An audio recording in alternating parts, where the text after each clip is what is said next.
welcome.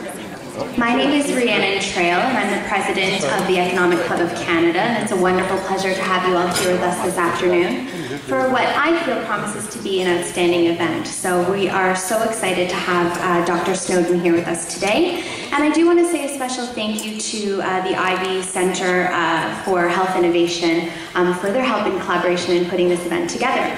So just to tell you a little bit about what the Economic Club has been up to, I see so many familiar faces in the room, but many of you may not remember when we started this organization just 10 years ago, we were known as the Economic Club of Toronto.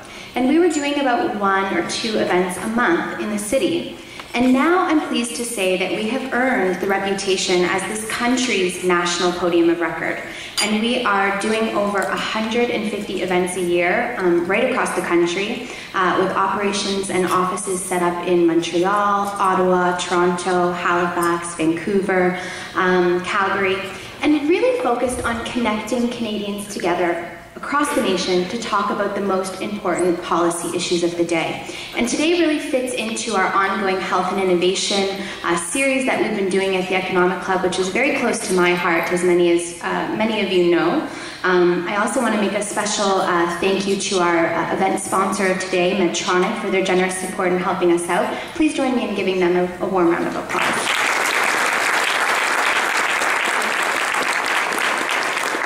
One other interesting thing that the Economic Club took on in 2011 was the start of something called the Junior Economic Club of Canada. And we started the Junior Economic Club with a primary mandate to educate Canadian youth about financial literacy and personal money management. And it's gone on from that, and we're now designing a program to link the idea of financial wellness with actual physical wellness and well-being. And I'm mentioning this because we have 2 fabulous entrepreneurs in the room with an organization called Best Life Rewarded, and we've actually started a corporate wellness challenge with them. Information is available for all of you at the end of the event, and the 2 ladies are here with us today as well. And all of the proceeds to this challenge are going to the Junior Economic Club and helping students from across the province of Ontario learn personal money management. So I thank them for being here as well. So now, without further ado, I'd like to introduce Pamela Windsor, who's the Director of Health Systems Strategies and Chief Marketing Officer for Medtronic, to do the formal introduction of our distinguished guests. Please join me in giving her a round of applause.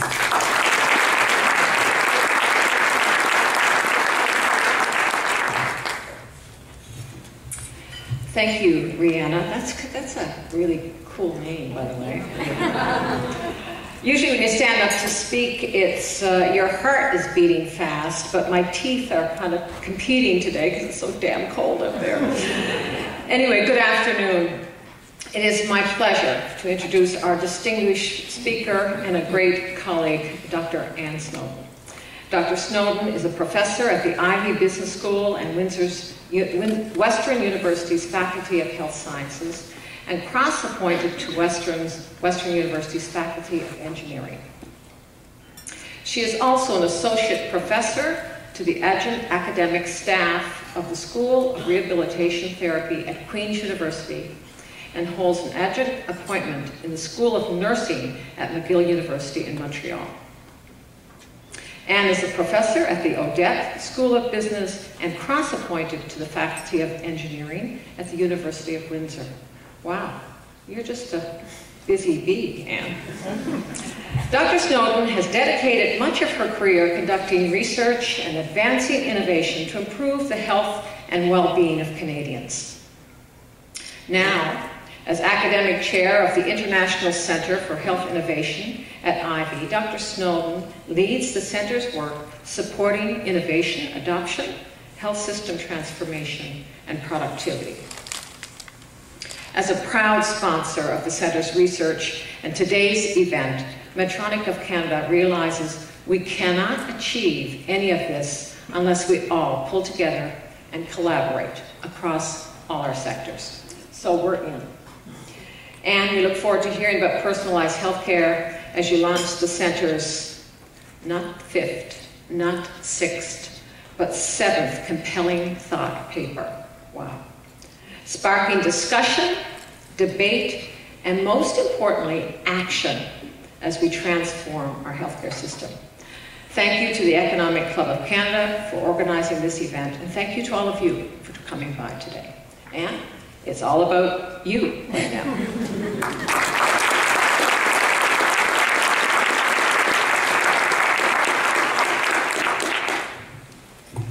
Thank you so much, and it is an absolute delight and pleasure to have you join us today and to talk about 10 steps to achieving a personalized health system. So without any further delay, let's begin. So where is health system? If I can just advance my slide. There we go. Where are health systems today? When is the last time you picked up a newspaper article, a magazine article, and read about healthcare, and in that article, it talked about how unbelievably stellar healthcare performance was, and the degree to which it's meeting value to the Canadian population? I haven't seen that article lately.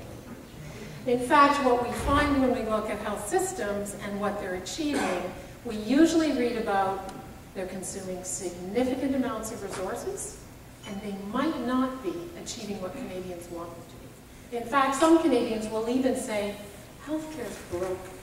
So the question is, why is that?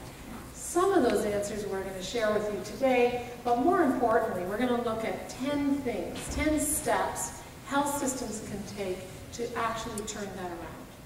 Health systems, what's unique about them, and I spend a lot of time with my students in business schools, health systems are not like mining. They're not like forestry and manufacturing. They touch people at a time in their lives that usually is life-changing.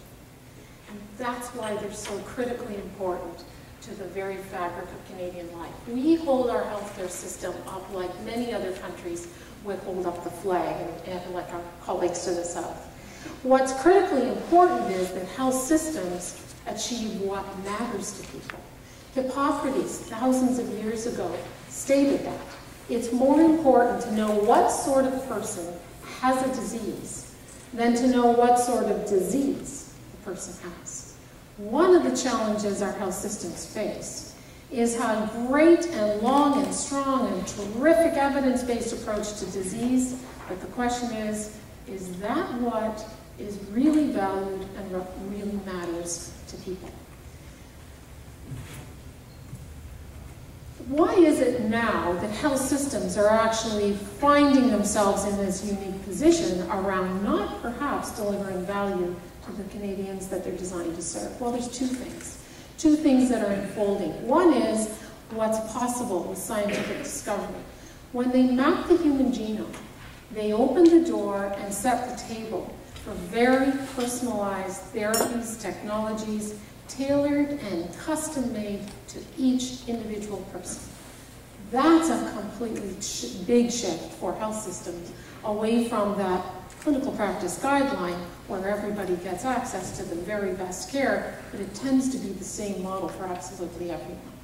So personalization is not just achieving managing health and wellness or managing disease, it's achieving health and wellness that's unique to every person, specific and meets the needs for every community and every population they're designed to serve.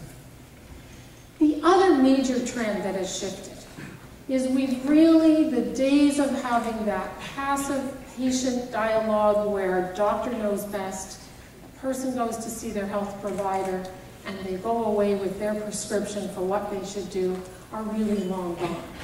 The opening up of the entire world, Facebook connected people to the world around them. They made available what we affectionately call Dr. Google. So the days of walking in and asking for help with a particular health challenge have now been replaced by 7 pages of questions downloaded from Google so that it becomes an interview with that care provider. Except health systems aren't socialized and structured to have that conversation. At least not quite yet. But if I go into a bank, I can actually use an ATM machine, and it'll ask me, would you like another transaction?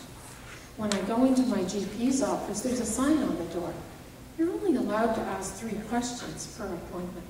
So we really need to get our heads around who are those empowered consumers who want what matters to them most, and how does the health system deliver value to that group of people. So what's the way forward?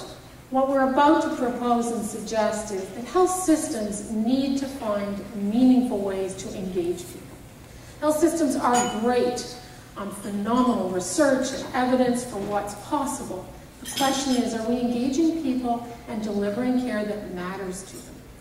Are we making it easy for them to access care and access it differently? And are we achieving what people want to achieve? Or are we still a little too heavily focused on what providers think need to be achieved?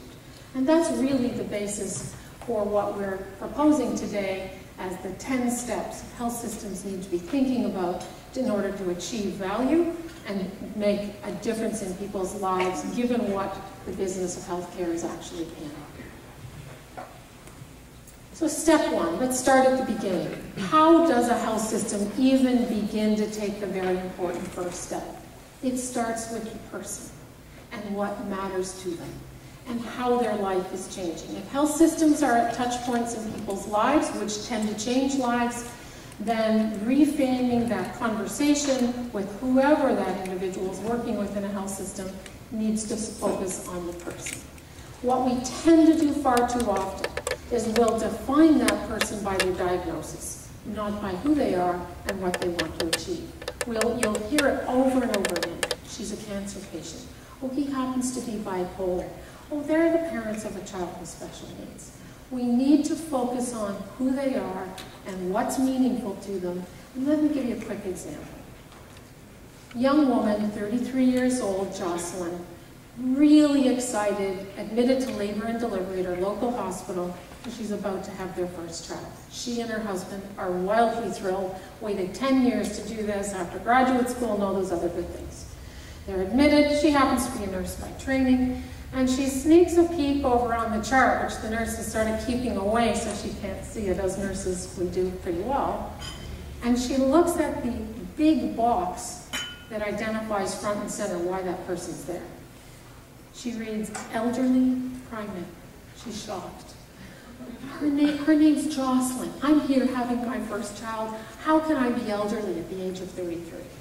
So defining people by who they are and what they hope to achieve is a very first and very important first step. Because if we don't know who they are and we don't know what matters to them, I don't know how you're going to personalize any system, let alone a health system.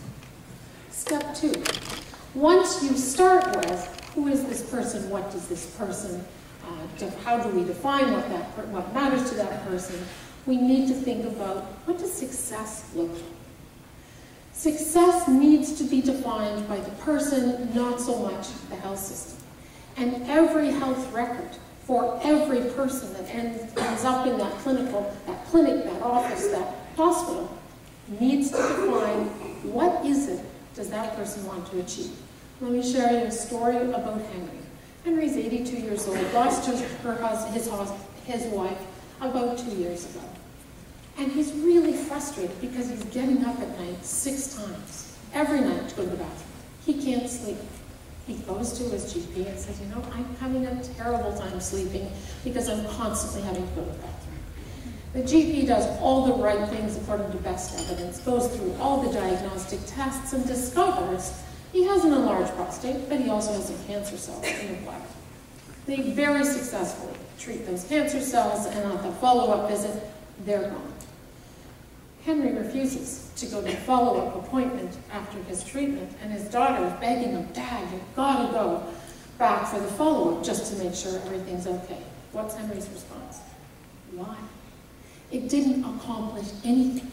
I'm still getting up to go to the bathroom 6 times a day. Henry's goal was, can I just get a good night's sleep? The GP's goal was, we got to manage the cancer cells. Both of those are very important. But what was fundamental about that for Henry was, it didn't achieve what I needed it to. So defining success in terms of what matters to people is the second very important step for a personalized health system. Once you do that, then what does it end? What is step 3? This is an interesting question. Putting the person in charge of the decision or putting providers in charge of the decision? Health systems, by and large, have done very good work for decades, no question. but they've been structured and focused on making decisions for people based on all the best evidence. The catch is, if you're going to focus on the person, identify what matters to them, have them define success for you, you are naturally suggesting that people need to make their own decisions. I was asked yesterday in an interview, how can people make these decisions? Well, the truth of the matter is, they're making them now. They just might not be making them in the presence of the provider. 50% of medications that are prescribed to people every day of the week are never filled or never followed. What health systems need to understand and realize is putting people in the role of making decisions and shifting that provider role to help them make the best decision based on what's successful for them is the hallmark of a personalized health system. We are not structured at the moment for allowing people to make their own decisions, and I'll tell you a little bit more about that in just a moment. But let me give you a great example of why this is so critical. Baby Kane had the misfortune of being born 4 months early because his mom, Stacy, was actually getting into trouble in this pregnancy. They had no choice but to deliver baby Kane. Of course, with all the very best treatment available in neonatal intensive care, Kane had a pretty rough start in life, which is not too uncommon with this group of kids. And in fact, his lungs were the problem. He would often stop breathing. And of course, every time he stops breathing, the health team very capably and very confidently would resuscitate, which is terrific. On one particular day, happened to be the very first day of the brand new physician's appointment at this intensive care unit, and 3 times Kane stopped breathing. 3 times they resuscitated him, and they got him back every time. Every time that happened, they told him, his mom, Stacy, you have to leave the room. That was horrifying for Stacy because if he wasn't going to make it, she wanted to be able to hold his hand. At the end of those 3 events, that one very critical day that he stopped breathing, the health team thought, you know, there's something wrong here. We need to sit down and figure out what's in the best interests for this little one, based on all the best evidence we have before us. They had that case conference. They just didn't happen to invite the parents. They had their conference, and the decision by that team was, baby Kane's lungs are never going to be normal. This is going to happen over and over again. We suggest and do not resuscitate it for them. Stacy, the mother, is 24 years old. She looked that physician straight in the eye and said, if he's going to fight and make it, I'm going to fight with him, and you're going to fight with both of us. At that point, she made the decision, and by the way, I'm taking him home. She spent the next few months learning how to manage Kane on a ventilator. Imagine, it took a whole healthcare team to get this little one at home. As soon as he got through the door at home, and his mom became the primary care provider, and grandma, and dad, and everyone else in the neighborhood, baby Kane is now 5 years old. He started school. He's breathing on his own, and he has a very, very fulfilling and rich life. The physician came back to Stacy a year later and said, you taught me a very important lesson about how I need to practice medicine. This lesson is about putting people in the role of making the best possible decision for them, and not presupposing that you know what that decision should be. Of course, once those 3 steps are in place, then where does that care process or strategy then go? Right now, we have a plethora of clinical practice guidelines, usually based on the very best evidence. It comes out of clinical trials and a lot of great applied research, which actually Canada is known for. The catch is, a personalized health system can never assume that that one protocol for how that care gets managed is going to work for everyone. So here's an example to give you a sense of what I mean. Carol is a professional who started having arrhythmias in her heart. Her heart would start and stop, and she didn't feel very well. Of course, not surprisingly, she had a pacemaker put in. Went very well. And in the post-op pacemaker visit, she said, now we need you to come to our weekly cardiac wellness, health, and exercise classes. The catch is, Carol lived 300-kilometer drive from that heart center. So how do you do that? Well, the expectation of the health system was, well, you just drive.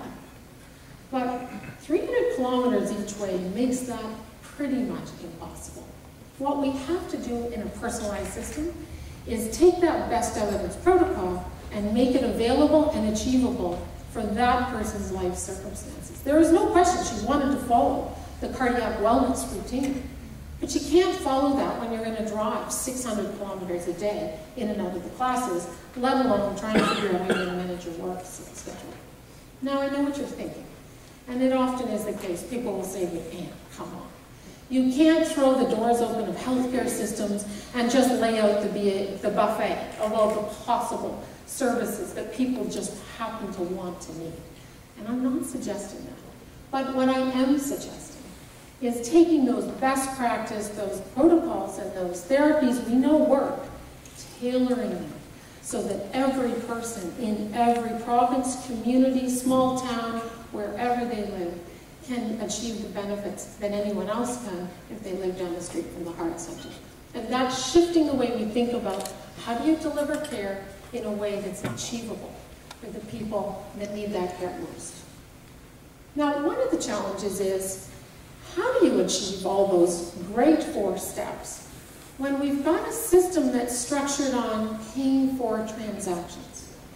In the innovation work we do at our center, time and time again, the clinicians will say, "Anne, great idea, but you can't reimburse a cardiologist to read on an electronic platform what somebody's heart rates look like, because we don't have a policy environment to do that." What is very much unfolding in health systems globally is the notion of accountable care. Identify what health needs your population has that that health organization or that care provider or that health system needs to achieve, and reimburse them to get to those targets. Don't reimburse them for how to get to those targets. Just identify, here's what the health needs of that community are. Hospital experts and specialists, you need to work with primary care, long-term care, community care, come together, collaborate to achieve that outcome. Unfortunately, when you have a fee-for-service transactional model, you have people coming in to emerge over and over and over again, or incentivized or reimbursed for every visit. We tended to compete for very scarce resources. What we're not achieving is bringing these collaborative teams together to say, gotta do something better than what we're seeing now. So let me give you an example of a community here in Ontario that has 300 times the rate of young men going into an emergency room for chronic obstructive lung disease. The hospital is incentive to get their wait times down. But if you talk to the men with the chronic obstructive lung disease, they're in emergency rooms probably 100 to 200 times a year. So what's the value outcome there? The hospital's moving them through the system, absolutely, doing all the things they possibly can. But if you had an accountable care model that incentivized that team in that community, do something for these men with COPD. It'll even drive the local economy because they won't be sick at work every day. And give them the target of we will pay for, as a group in your population, for you to nail great outcomes for this population that keeps them out of emergency room. That would allow for the collaboration with the respirology team, the rehab specialists to get that breathing much more on track and achieve the outcomes that community needs to achieve. Stop competing and start collaborating. Step 6, one of my favorites. Healthcare has got to join the 21st century and get connected. If you think about what Facebook has done and connected people to the world around them, what I'm suggesting here is health systems need to connect to where people are. There is no shortage of great digital technologies, sensor-based technologies that would allow us to do this. We use these technologies every day to conduct our day-to-day lives.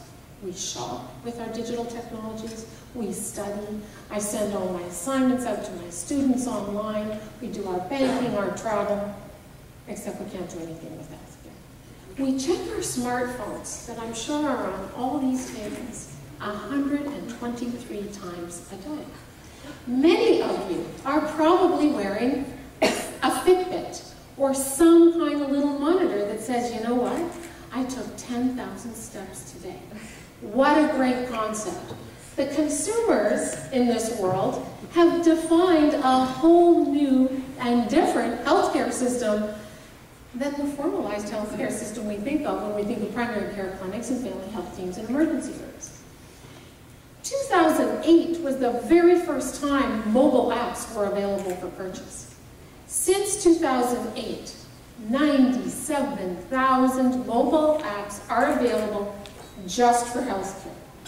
Actually, I believe there's 44 million apps were downloaded just in 2012. It generated $1.3 billion in the global economy, and it's projected to generate $26 billion by 2017. That's 3 years away. That gives you a sense of how rapidly these mobile apps are being adopted, but more importantly, look what happened in 2013. 134% increase in the use of mobile apps for managing health and wellness. Now that for me was a pretty curious statistic. If there's been more than 100% increase in adopting apps, what are people doing with these apps? And what is it achieving for them that clearly a healthcare system may not be? When I looked at the most popular app people paid for, people often say in a business school, of course, you have to have skin in the game, right? The one they paid for more often than any other one, in fact, they downloaded it 2 million times, was to manage sleep and meditation. It wasn't to manage a diagnosis or a disease. So when we really looked carefully at what consumers are downloading and using in terms of mobile apps, they're doing 3 things. But when you roll up all those 3 things together, essentially, consumers are creating their own healthcare system using mobile technologies where they're tracking and monitoring their health goals. That would be all those Fitbit people in the room. They're actually accessing personal coaching and training. When you go to fitness clubs now, you see people coming in with their iPads. They put the iPads up on the side of the treadmill, and it walks them through all the things that they want them to do on the treadmill. And they're using them for decision support. How do you make sure you have a healthy pregnancy? How do you manage teenagers when they hit that magic age of 13 years old and you think you're losing your mind? All of those things are self-managing health and wellness. That is a window into where consumers are going in terms of managing their own health and wellness, and would suggest to me that's what's meaningful and what matters to them. I also did the same analysis on what they called the medical apps. The medical apps are designed for health professionals. I was maybe hoping just quietly that we would see lots of great prevention, health, and wellness apps on the medical side, and I hesitate to tell you we didn't. The most common medical apps are diagnostic and clinical therapies, best evidence for treatments, drugs, and of course these apps are very much aligned with what the role of health providers is pretty traditionally. So one of the things we have to think about is not only using information differently, given that's where our consumers are, but how do we help them make those very good decisions that I mentioned in step 3 they should be making, and empowering them and democratizing information and access to their own health records. So step 7 is fundamentally important. It's something health systems need to do. It's actually easier to open the vault of a Swiss bank than it is to get your own health record data. And when I share that with my MBA team this week, one of the students says, well, you know, people don't understand that information. If you just give it to them, it might upset them. And I said, well, right now, they're coming into those discussions with that patient, and the patient has nothing to go on in terms of what happened, when did it happen, what meds were you prescribed, and how were you prescribed. People need to have access to their information to have that dialogue, and an informed dialogue. Imagine, I was in Macy's 2 weeks ago. I bought a pair of shoes, one of my favorite things to do. And the person at Macy's said, would you like me to email the receipt to you? And I thought to myself, I've never had a GP say to me, would you like me to email a copy of our discussion today? Or a lab, would you like me to email your latest blood work results and how it's looking compared to today's visit? Or get this, would you like me to email at that pharmacy a copy of your mom's medications? Today, if I end up in an emergency room with my 82-year-old mom who has very significant dementia and Alzheimer's, the first question they will ask me is what medication is she on? No idea. None whatsoever. And no ability to actually find out. So in order for people to empower people to have these discussions, to have the right information, to share the information with the people who need it, for those health providers in Emerge, we have to democratize information, make it available, and make it available easily.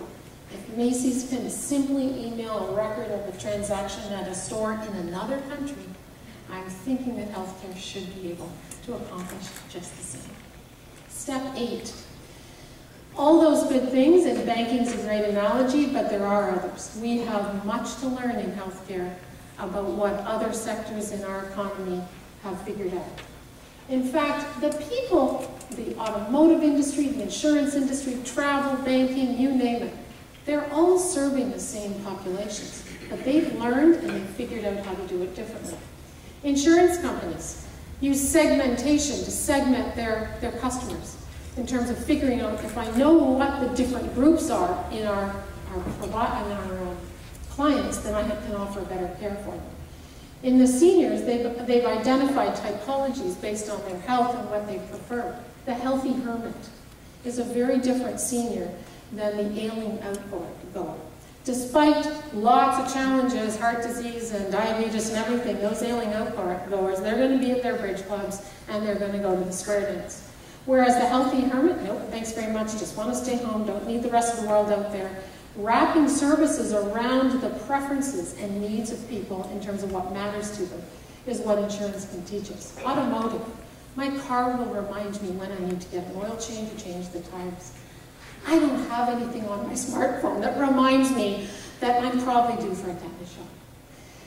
Automotive is also one that's very good at customizing and packaging the kinds of features you want on your particular vehicle. If automotive was like healthcare, you can imagine I walk into the dealership and they sort of profile me and say, oh yeah, she's a woman. And she's about that age, probably has kids. I'll show you the gray minivan. No, I don't want the gray minivan. I actually want the sports car with the sunroof. So they have much to show us. Travel, another one. I don't know about you lately, but the last time I checked out of a hotel or got off a flight, on my phone instantly was a survey, how did we do and how could we do better? We are all focused in health systems so often about engaging better experiences for the people we serve, but we actually have no simple little trick or tool to help us do that. And those are some of the lessons I think we can learn from industry. We need to create options of different ways for people to access healthcare according to those preferences and needs people need us to. The busy executive who doesn't want to sit in the preoperative checklist clinic before his routine hand surgery. Can't he do that by email? Should he? The mom at home with the colicky baby who's been up all night trying to get baby to settle, can't she just use a digital platform and a connected wellness approach where she can have a dialogue with a health coach, a health provider, a GP, or whoever she finds that's going to be most helpful? That's what we need to learn from industry. Take our phenomenal knowledge, expertise, and research and create ways people can engage it, take advantage of it, and achieve value. We're almost there. Step 9. If we have got all those steps taken care of and we're able to shape and deliver the services the way people need them according to what works best for their lives, then one of the things I'm suggesting is we need to engage the population who are really the shareholders in this healthcare system. And what do shareholders do? They invest in that organization. I would suggest Canadians are the shareholders for the Canadian health systems. We ascribe to achieve value from the success of that healthcare system. And we need to look at what cost are we spending and what value are we achieving. We don't very often do what an industry does and have shareholder meetings. Why not? Citizen dialogue, focus groups, all those great marketing techniques could put people in a room and lay out the very challenging decisions health systems face every day. A defined set of resources, Where is the best use of those resources to achieve the greatest impact and value that matter to people, that change and strengthen health and wellness in their lives? That's my sense of a shareholder meeting. And yet health systems tend to go it alone and don't perhaps think about the population as the shareholders and much better understand what do the shareholders think is the best way forward given the very challenging conditions that health systems are facing. And lastly, every great business school, and Ivey's no exception, will teach you, you can't manage what you don't measure. And we talked about that in our last white paper around measuring cost versus value. What we measure is how many times did you go to an emergency room, or how long did you wait, or how many people got the flu shot. And we need to continue to measure how health system utilization is happening. What we also need to measure, for all the reasons that I've talked about, and the other 9 steps, is to add on to those measures, did people achieve what they needed to and felt was valuable to them in terms of achieving health and wellness? Did the population actually, did their health get better? Did we strengthen key indicators? Think about that question in terms of Canada's children. This is the first generation of Canadian children who may not outlive their parents, given some very significant and concerning health indicators. How would a health system know if they're making progress in terms of children's health? Think about children's mental health. Talk about different ways to engage people. If we don't measure those key indicators in a population, how is it we're making great decisions on how best to allocate our limited resources to achieve the value they need to achieve, that people want to achieve in terms of health and wellness? Metrics then, and managing what you're measuring, become the currencies that bind our health provider teams to achieving the value with that population they actually need to achieve. So measuring your progress over time and reporting back to our communities, our populations, is a fundamental, critical feature of making sure that health systems are focused on and driving towards achieving what matters most to people and moving forward at the population level in terms of achieving health and wellness. So those are the 10 steps. It's really a time for action. Join the conversation. I have had people say, no, yeah, this isn't just action. This is perhaps a revolution. Maybe. Focusing and reframing on who we are working with and what we are trying to achieve for them, what matters, putting them in charge, making all those good decisions, leveraging those technologies, opening that vault of health records are the 10 steps that move from the current health system today and get us to the health system that people need to have to achieve their health and wellness goals and to continue supporting those health systems to achieve what matters. I'll share with you one lesson I learned, a very significant, life-changing lesson, I guess you would say, with these children that are very near and dear to my heart, and those are the children with special needs. And every day I look at those smiling faces and the resilience that they take charge in what they can take charge of in the world around them. And I was doing some research with them not long ago, and one young woman said to me, "Anne, nothing about me without me." And that's exactly what a personalized health system needs to focus on. Nothing about the people we serve without them in terms of defining what matters and how we get there. So with that, I will close. Thank you all very much for joining us today. And think about joining the conversation. Nothing about me without me. This is about all of us. This is not about looking to a healthcare system and saying, oh, the government needs to fix this and thus and so. This is about the shareholders, who may be the doctors, nurses, by the way, or they could be the funders, or they could be the researchers, and they could be the guy walking down the street on University Ave. We're all in this together. We need to redefine and rethink what healthcare needs to achieve and what matters. And the best way I can think of to do that is nothing about you. Thank you so much.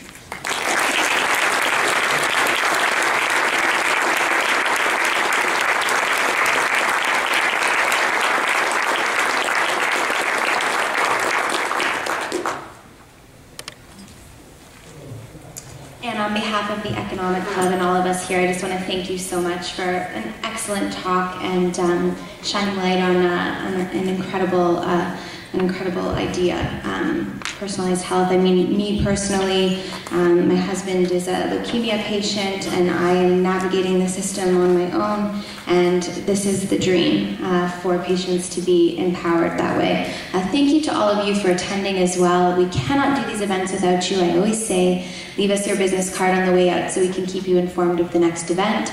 Special thank you again to Medtronic for your generous support in today's event, and I hope you have a lovely afternoon, lots to think about, and enjoy your lunch. Thank you.